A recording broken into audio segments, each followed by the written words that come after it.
Assalamualaikum warahmatullahi wabarakatuh. Sebelumnya perkenalkan, saya Qoni Latifatul Hidayah, mahasiswa Universitas Islam Negeri Maulana Malik Ibrahim Malang, program studi pendidikan agama Islam dengan 3 digit NIM terakhir 098. Pada kesempatan kali ini saya akan membahas salah satu materi dalam pembelajaran sejarah kebudayaan Islam, yaitu mengenai misi dan strategi dakwah Rasulullah SAW di Madinah. Pada materi ini ada beberapa hal yang akan saya bahas, yaitu yang pertama mengenai kondisi masyarakat Madinah sebelum Islam, kemudian strategi dakwah Rasulullah SAW di Madinah, dan piagam Madinah. Pada pembahasan yang pertama, yaitu kondisi masyarakat Madinah sebelum Islam. Sebelumnya perlu diketahui bahwa kota Madinah ini pada awalnya bernama kota Yasrib. Kenapa dinamakan kota Yasrib?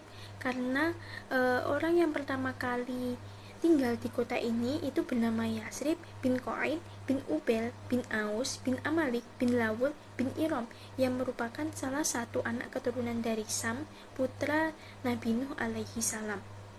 Kemudian kota Yasrib ini telah berdiri semenjak 1600 tahun sebelum Masehi. Kemudian secara geografis, kota Yasrib itu berjarak sekitar 300 mil sebelah utara kota Mekah. Nah, hal ini juga menjadi salah satu faktor yang mendorong Rasulullah SAW untuk berhijrah di kota Madinah atau kota Yasrib. Karena apa? Karena kota Yasrib ini merupakan salah satu kota yang dekat dengan Mekah. Kemudian kota Yasrib merupakan kota yang makmur dan subur dengan pertaniannya. Kemudian kota Yasrib dikelilingi oleh gunung berbatu yang mana terdapat banyak lembah, persawahan, dan perkebunan yang subur menjadi sandaran penduduk setempat. Nah, sebelumnya telah diketahui bahwa kota Yasrib ini memiliki tanah yang subur dan persawahan dan perkebunan yang subur, sehingga mata pencaharian dari penduduk kota Yasrib ini umumnya adalah bertani. Nah, penghasilan terbesar dari kota ini adalah anggur dan kurma. Nah, pada zaman sekarang saat ini kota Madinah itu dikenal sebagai penghasil terbesar kurma di dunia. Kemudian luas kota Yasrib saat itu hanya 15 km dan sekarang sudah berkembang menjadi 293 km. Kemudian struktur sosial dan budaya. Penduduk Yasrib itu cenderung lebih heterogen dibanding dengan penduduk Mekah. Kenapa seperti itu? Karena penduduk Mekah itu meskipun mereka bersuku-suku, dilihat dari karakteristik budaya agama, penduduk Mekah itu memiliki sifat yang homogen, yaitu sebagai penyembah berhala. Sedangkan di kota Yasrib itu mereka itu terdiri dari berbagai macam etnis dan kepercayaan serta memiliki adat istiadat sendiri masing-masing sukunya. Jadi mereka itu ada yang menyembah, ada yang pemeluk agama Samawi, Nasrani, dan lain sebagainya. Kemudian masyarakat Yasrib sebelum Islam dapat dikelompokkan menjadi 3, yaitu suku Aus dan Khazraj, suku kaum Yahudi, dan kaum musyrik. Suku yang pertama yaitu suku Aus dan Khazraj. Suku Aus dan Khazraj ini pada mulanya adalah nama dari 2 saudara kandung yang merupakan anak dari Haris bin Tha'labah dari istrinya yang bernama Kilah binti Al-Arqam bin Amr bin Jafnah. Nah, pada perkembangannya nama ini, Aus dan Khazraj ini, menjadi nama kabilah besar di Yasrib. Kemudian selama 120 tahun suku dari Aus dan Khazraj ini saling bertikai. Nah, pertikaian ini disebabkan karena adanya provokasi dari kaum Yahudi. Nah, kenapa kaum Yahudi itu memprovokasi suku Aus dan Khazraj? Karena kaum Yahudi ini memiliki rasa iri dengan kemajuan suku Aus dan Khazraj. Sehingga akibat dari provokasi Yahudi ini terjadilah perang saudara yang mana pada puncaknya yaitu pada perang Ru'ad yang pada saat itu dimenangkan oleh suku Aus. Yang kedua yaitu kaum Yahudi. Kaum Yahudi ini pada dasarnya adalah orang-orang Ibrani yang berada di bawah tekanan bangsa Asyur dan Romawi, sehingga mereka lebih cenderung berpihak kepada orang-orang Hijaz karena ada tekanan tadi. Nah, setelah bergabung dengan Hijaz, mulai dari gaya pakaian, gaya hidup, terus kemudian nama-nama kabilah, nama-nama itu mereka menggunakan bahasa Arab. Tapi meskipun demikian mereka itu tetap memiliki rasa fanatisme sebagai orang Yahudi dan tidak mau membaur dengan bangsa Arab. Bahkan mereka terus membanggakan diri sebagai Bani Israel, sehingga mereka itu cenderung menghina dan meremehkan bangsa Arab. Kemudian secara ekonomi kaum Yahudi ini menguasai bagian terbesar dari kegiatan perekonomian di Yasrib. Mereka itu sangat terampil dalam mencari sumber penghidupan dan mata pencaharian. Kaum Yahudi itu menguasai perputaran bisnis biji-bijian, kurma, khamr, serta jual beli kain. Mereka mengeruk sekian lipat keuntungan dari bangsa Arab. Kemudian dalam hal perdagangan, kaum Yahudi ini menerapkan sistem riba, di mana ketika mereka memberikan pinjaman kepada pemuka atau pemimpin bangsa Arab, mereka itu mengambil lahan sebagai jaminan, yang mana ketika pemimpin atau pemuka bangsa Arab ini tadi tidak, masa pelunasannya habis dan hutang belum terbayar, maka lahan itu tadi itu menjadi hak milik dari orang Yahudi. Nah, pada masa ini kaum Yahudi itu terdiri dari tiga kabilah yang terkenal, yaitu Bani Koinuko yang bersekutu dengan Bani Hojroj, kemudian Bani Nadir yang sama seperti Bani Nuko, mereka juga bersekutu dengan Bani Khosraj. Kemudian Bani Quraidah yang mana mereka ini bersekutu dengan suku Aus. Kemudian yang ketiga ada kaum musyrik. Nah, kaum musyrik ini merupakan orang-orang musyrik yang menetap di Madinah, namun mereka itu tidak memiliki kekuasaan atas penduduk Yasrib, sehingga dapat dikatakan kaum musyrik ini merupakan kaum minoritas di Yasrib. Nah, kaum musyrik ini memiliki satu tokoh, yaitu Abdullah bin Ubay, yang mana Abdullah bin Ubay ini setelah adanya peristiwa perang Mu'adz, Abdullah bin Ubay ini sempat dipilih oleh suku Aus dan Khazraj sebagai pemimpin dari kelompok mereka.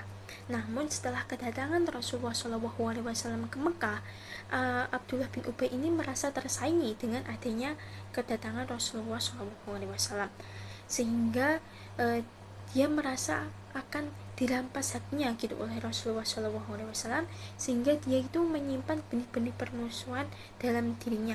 Nah, hal ini sebagaimana Allah Subhanahu wa taala ketika di Mekah itu Allah Subhanahu wa taala menguji kaum muslimin dengan kaum kafir Quraisy. Nah, ketika di Madinah, Allah Subhanahu wa taala menguji kaum muslimin dengan adanya dengan perilaku orang-orang Yahudi dan orang-orang musyrik ini.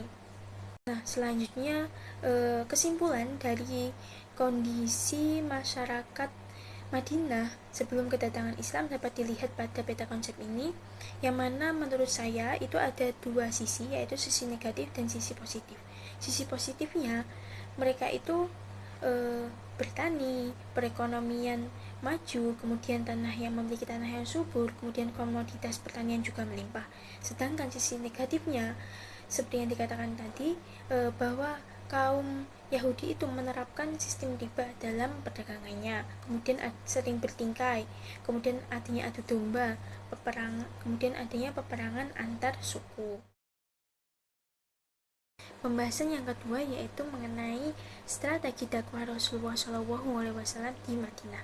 Jadi setelah kedatangan Rasulullah SAW di Madinah ini, ada beberapa strategi yang diterapkan oleh beliau. Nah, langkah yang pertama yaitu beliau membangun masjid sebagai pusat ibadah dan tempat pertemuan umat Islam. Nah, masjid ini dinamakan Masjid Nabawi.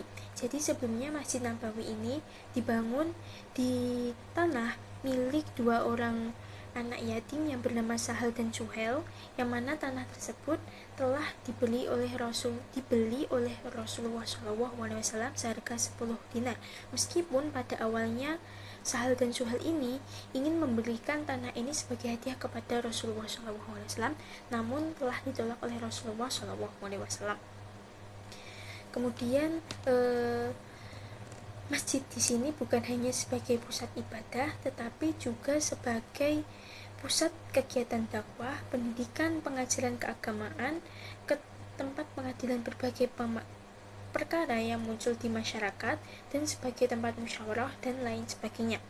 Kemudian masjid bukan dengan berdirinya masjid bukan saja sebagai tonggak berdirinya masyarakat Islam, tetapi juga awal dari pembangunan kota Madinah. Kemudian strategi yang kedua yaitu mempersaudarakan kaum muhajirin dan kaum ansor dengan mempersatukan dalam ikatan persaudaraan antara kaum muhajirin, yaitu kaum yang berhijrah dari Mekah ke Madinah, dengan kaum ansor yaitu kaum yaitu penduduk Madinah yang menolong kaum muhajirin.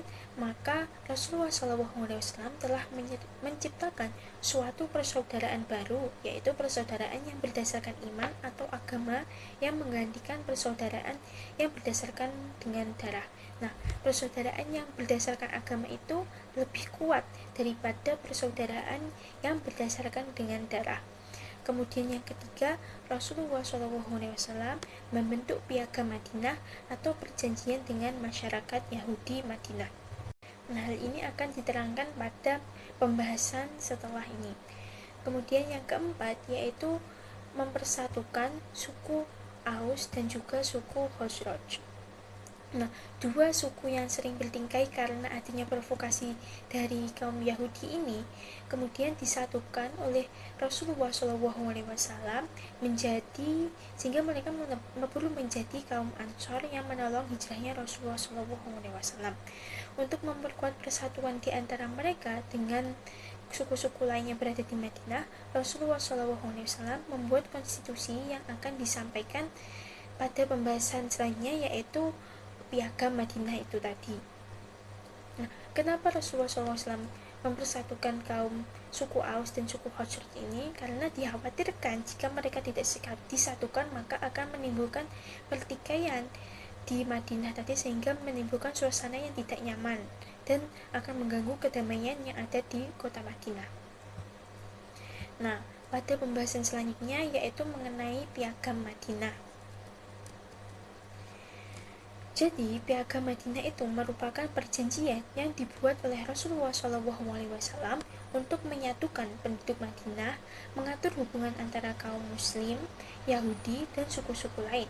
Nah, Piagam Madinah ini juga menjadi dasar pertama dalam pemerintahan Islam.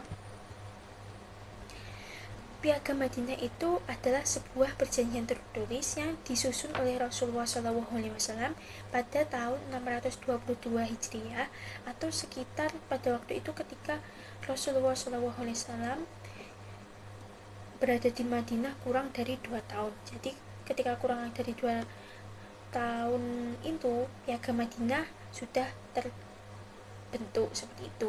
Jadi sebelum Piagam Madinah ini tertulis, Rasulullah SAW itu mengajak masyarakat di Madinah itu untuk berkumpul, bermusyawarah, membahas mengenai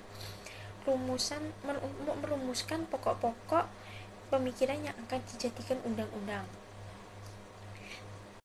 Kemudian latar belakang dari Piagam Madinah. Nah, yang pertama ada keberagaman masyarakat di Madinah. Nah, karena seperti yang disampaikan di awal tadi bahwa Madinah itu dihuni oleh suku yang heterogen, artinya berbeda-beda, yang dimana pada saat itu Madinah itu dihuni oleh kaum Muslim yang meliputi kaum Muhajirin dan juga Ansor, kemudian kaum Yahudi yang ada beberapa baninya, yaitu Bani Qainuqa, Bani Nadir, Bani Quraisyah, dan kaum musyrik. Nah, perbedaan ini seringkali menimbulkan konflik dan perselisihan antar kelompok. Kemudian yang kedua, kebutuhan akan stabilitas dan perdamaian. Nah, Madinah menghadapi masalah ketidakstabilan dan kekacauan itu akibat dari konflik antar suku, terutama antara suku Aus dan juga suku Khazraj yang telah lama berseteru tadi. Nah, sehingga diperlukan upaya untuk menciptakan perdamaian dan kerukunan di antara seluruh warga Madinah.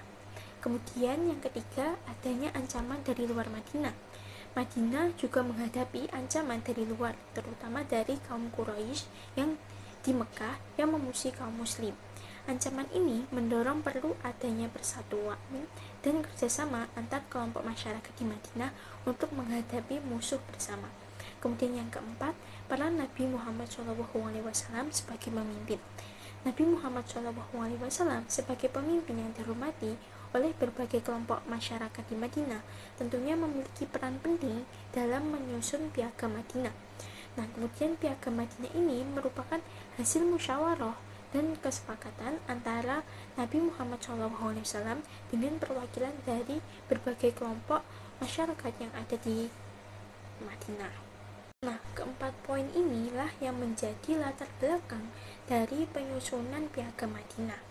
Dan piagam ini bertujuan untuk menciptakan masyarakat yang bersatu, damai, dan adil di Madinah, serta menjadi dasar hukum bagi kehidupan bermasyarakat di Madinah.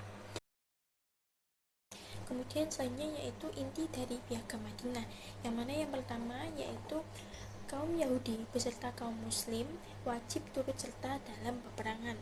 Kemudian yang kedua, kaum Yahudi dari Bani Auf diperlakukan sama dengan kaum Muslim. Kemudian yang ketiga, kaum Yahudi tetap dengan agama Yahudi mereka dan kaum Muslim tetap dengan agama mereka. Kemudian yang keempat, semua kaum Yahudi dari semua suku dan kabilah di Madinah diperlakukan sama dengan kaum Yahudi Bani Auf. Kemudian selanjutnya, kaum Yahudi dan Muslimin harus tolong-menolong dalam memerangi atau menghadapi musuh.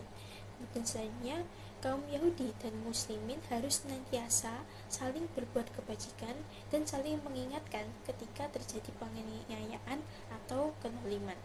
Kemudian selanjutnya, kota Madinah dipertahankan bersama dari serangan pihak luar. Kemudian semua penduduk Madinah dijamin keselamatannya kecuali bagi yang berbuat jahat.